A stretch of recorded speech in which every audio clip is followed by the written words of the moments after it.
स्वागत है board online school में। हम लोग पढ़ने वाले हैं समुच्चय। भैया जिसकी खोज की थी जॉर्ज केंटर ने। कैसे खोजा था? त्रिकोणमिति हल कर रहे थे, उसमें उन्होंने पाया बहुत से मान। ठीक ना, बस इतना ही आप जानिए। जब और आगे त्रिकोणमिति पढ़ाई जाएगी तो उसमें पूरा डिटेल से बताया जाएगा। तो देखिए, समुच्चय की उन्होंने परिभाषा दिया कि सुपरिभाषित संग्रह को समुच्चय कहते हैं। मतलब जिससे एकदम स्पष्ट हो जाए कि हाँ भैया इन्हीं चीज़ों का समूह है। ठीक, तो हमारी प्रश्नावली 1.1 का पहला क्वेश्चन है, जे से प्रारंभ होने वाले वर्ष के महीनों का नाम। ठीक ना, तो देखिए जे से जनवरी प्रारंभ होती है, फरवरी मार्च अप्रैल मई, जून प्रारंभ होती है, जुलाई होती है, फिर इसके बाद कोई नहीं। तो 3 महीने हैं कि नहीं? तो स्पष्ट हो रहा है कि नहीं कि जे से 3 ही महीने होते हैं। तो यह संग्रह जो है सुस्पष्ट तथा सुपरिभाषित है, अतः यह समुच्चय होगा। तो आपको क्वेश्चन 1 क्लियर हो गया होगा। अब हम लोग बढ़ने वाले हैं क्वेश्चन 2 की तरफ। क्वेश्चन 2 में हमारे क्या है उसको देखते हैं। तो इसमें दिया है भारत के 10 अधिक प्रतिभाशाली लेखकों का संग्रह। दूसरा वाला जो है भारत के अधिक प्रतिभाशाली 10 लेखकों का नाम। तो देखिए भारत के 10 प्रतिभाशाली लेखकों का नाम का संग्रह हमको निकालना है। तो देखिए भारत के 10 जो प्रतिभाशाली लेखक होंगे वो आपके लिए कुछ और हो सकते हैं, मेरे लिए कुछ और हो सकते हैं, तो कोई गिन नहीं सकता है। ठीक ना, तो यह संग्रह क्या स्पष्ट रूप से परिभाषित हो सकता है? नहीं हो सकता है, क्योंकि आप लिखेंगे किसी और लेखक का नाम, मैं लिखूंगा किसी और लेखक का नाम, कोई और लिखेगा किसी और लेखक का नाम, सबके लिए अलग अलग हो सकते हैं। तो इस तरह हम इसको जब परिभाषित नहीं, अच्छे से परिभाषा हमारी कहती है सुपरिभाषित होना चाहिए, यानी अस्पष्ट एकदम। तो क्या अस्पष्ट है, परिभाषित है? नहीं परिभाषित है, तो यह समुच्चय मतलब कि नहीं होगा। ठीक ना, यह समुच्चय नहीं होगा। अब इसको हम लिख देते हैं, थोड़ा सा रुक जाइए अगले क्वेश्चन की तरफ।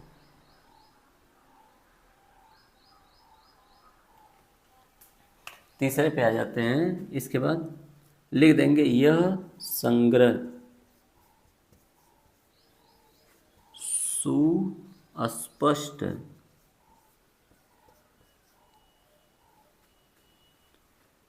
परिभाषित नहीं है।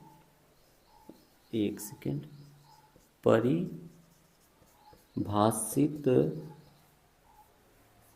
नहीं है, अतः समुच्चय नहीं होगा। तो आपको एकदम क्लियर हो गया होगा, यानी ऐसा संग्रह जो अस्पष्ट परिभाषित हो जाए वो समुच्चय होगा, जिससे नहीं अस्पष्ट परिभाषित होगा वो समुच्चय नहीं होगा। ठीक, क्वेश्चन नंबर 3 पे हम लोग आते हैं। पहले के देखते हैं ये वाला क्या है। तो इसमें कह रहा है क्वेश्चन नंबर 3 में विश्व के सर्वश्रेष्ठ 11 बल्लेबाजों का संग्रह। तो क्रिकेट तो आप खेलते ही होंगे। तो विश्व के सर्वश्रेष्ठ बल्लेबाजों का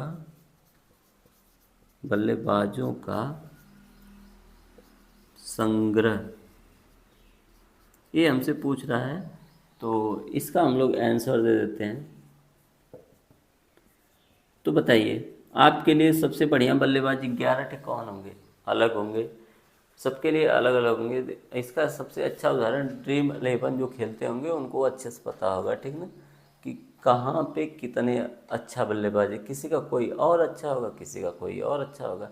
जैसे आपके लिए विराट कोहली हो सकता है, तो किसी के लिए सचिन तेंदुलकर हो सकते हैं, तो किसी के लिए धोनी हो सकता है, तो किसी के लिए क्रिस गेल हो सकता है। तो अनेक बल्लेबाज है दुनिया में, इतने बल्लेबाज है कोई हिसाब नहीं। ठीक ना, और पुराने में जाएंगे सुनील गावस्कर, ठीक ना, ब्रायन लारा, वीरेंद्र सहवाग, तो बहुत से हैं। ठीक ना, तो यानी बल्लेबाज दुनिया में बहुत से हैं। 11 फेवरेट में कोई भी हो सकता है, ठीक है ना। जैसे नए में वैभव सूर्यवंशी आया है, और फिर ये क्या नाम बोलते हैं, शुभमन गिल है, यशस्वी जायसवाल है, बहुत से हैं कि नहीं। तो कितने बल्लेबाज हैं, कोई हिसाब नहीं, ठीक ना। हम लोग के समय युवराज सिंह, एबी डिविलियर्स, ये सब हम लोग फेवरेट थे। तो आपके अलग हैं, हमारे अलग हैं। तो क्या यह संग्रह सबका एक का हो सकता है?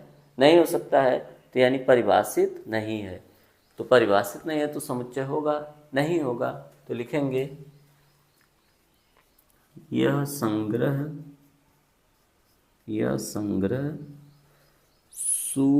सुस्पष्ट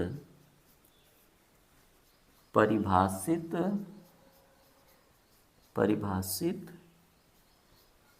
नहीं है, अतः समुच्चय नहीं होगा।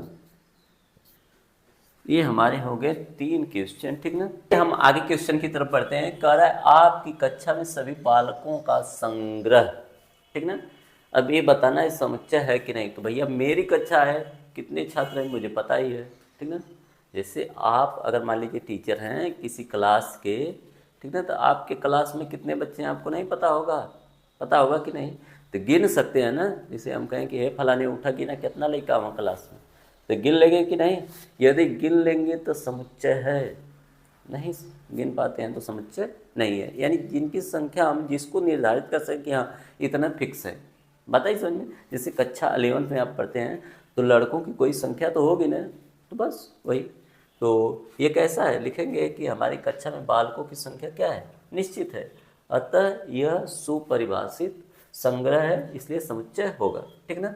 अब मैं सब चीज़ें बोर्ड पे नहीं लिख सकता हूँ, मैं आपको बता दे रहा हूँ। लिख देंगे कि हमारी कक्षा में बालकों की संख्या क्या है, निश्चित है, अतः यह संग्रह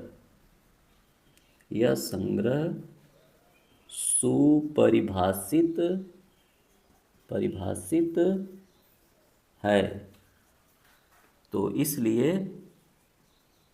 इसलिए क्या होगा, इसलिए वही होगा जो मंजूर खुदा होगा, इसलिए समुच्चय होगा। ये हमारी बात हाईलाइट रहनी चाहिए, ठीक।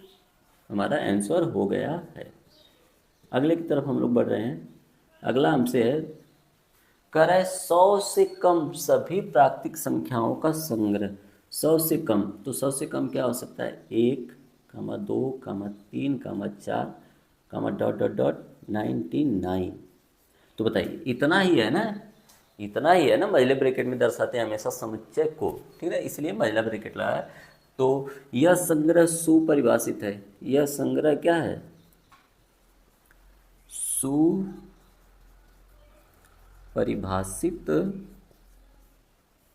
है, अतः समुच्चय होगा, ठीक। फिर अगला हमसे कहा है, लेखक मुंशी चंद्र के लिखे हुए उपन्यास। तो मुंशी प्रेमचंद्र तो बहुत ही सीमित उपन्यास लिखे हैं, 10, 15, 20 यही लिखे हैं। एक आदमी कितना उपन्यास लिख सकता है, सीमित ही लिख सकता है। तो यानी एक ही लेखक की बात की जा रही है ना। तो मुंशी प्रेमचंद तो निश्चित ही उपन्यास लिखे हैं। कितने उपन्यास उनके, 2 तो मैं भी जानता हूँ, गोदान और गबन, ठीक ना, गोदान और गबन, ठीक। तो मुंशी प्रेमचंद के उपन्यास क्या है, निश्चित हैं कि नहीं?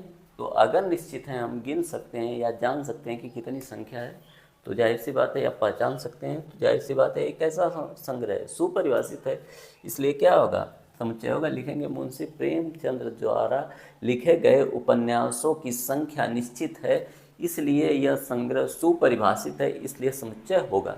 मैं सिर्फ इतना लिखूंगा, आप भी इतना लिख के काम चला सकते हैं। यह संग्रह सुपरिभाषित है, सुपरिभाषित है, अतः समुच्चय होगा। कह रहा है सभी समपूर्णांकों का संग्रह। तो सम संख्या किसे कहते हैं, जो भैया 2 से कट जाए उसे कहते हैं सम संख्या। तो सम संख्या कितनी होती हैं, तो लिखते हैं मझले ब्रैकेट में 2, 4, 6, 8, डॉट डॉट डॉट, यानी जो संख्या 2 से कटेगी वही सिर्फ सम संख्या होगी। तो सम संख्या कोई भी लिख दे, कुछ भी लिख दे, हम पहचान लेंगे कि नहीं, 2 से भाग दे के पहचान लेंगे कि नहीं, तो पहचान लेंगे। तो लिखेंगे यह संग्रह क्या है, सुपरिभाषित है। क्या है, सुपरिभाषित है। अतः क्या होगा, समुच्चय होगा। ठीक, अगले की तरफ आते हैं। इस अध्याय में आने वाले प्रश्नों का संग्रह। तो इस अध्याय में कितने प्रश्न हैं आप गिन ही सकते हैं, सवाल लगा रहे हैं तो काउंट कर ही सकते हैं, ठीक ना। जैसे इस वाले में अभी तो 9 हुए हैं, ठीक ना, आगे भी बढ़ेंगे, 16-17 हैं टोटल। तो गिन ले रहे हैं कि नहीं, अगर हम गिन ले रहे हैं तो यह संग्रह क्या है, सुपरिभाषित है। अगर सुपरिभाषित तो भैया समुच्चय होगा, ठीक ना। तो लिखेंगे प्रश्नों की संख्या इस अध्याय में निश्चित है, इसलिए यह संग्रह क्या है, सुपरिभाषित है, इसलिए क्या होगा, समुच्चय होगा, समुच्चय होगा, ठीक ना। मैं डायरेक्ट लिख दे रहा हूँ, समुच्चय होगा। मैं समझा दिया हूँ कि इसमें प्रश्नों की संख्या क्या है, निश्चित है, तो उसको हम काउंट कर सकते हैं, इसलिए होगा। अब कह रहा है विश्व का सबसे खतरनाक जानवर। तो बताइए विश्व का सबसे खतरनाक जानवर क्या है। अब लड़कियों की बात करें तो उनके लिए सबसे खतरनाक क्या है, कॉकरोच और छिपकली, ठीक ना। और उस तरफ बात करें कि हर आदमी के लिए अलग अलग होता है, जैसे कोई हो सकता है शेर से डरता हो, कोई हो सकता है छिपकली से डरता हो, और कोई हो सकता है बिल्ली से भी डरता हो, कोई कुत्ता से भी डरता हो। तो सबके लिए अलग अलग खतरनाक जानवर। तो यह क्या निश्चित है, नहीं है।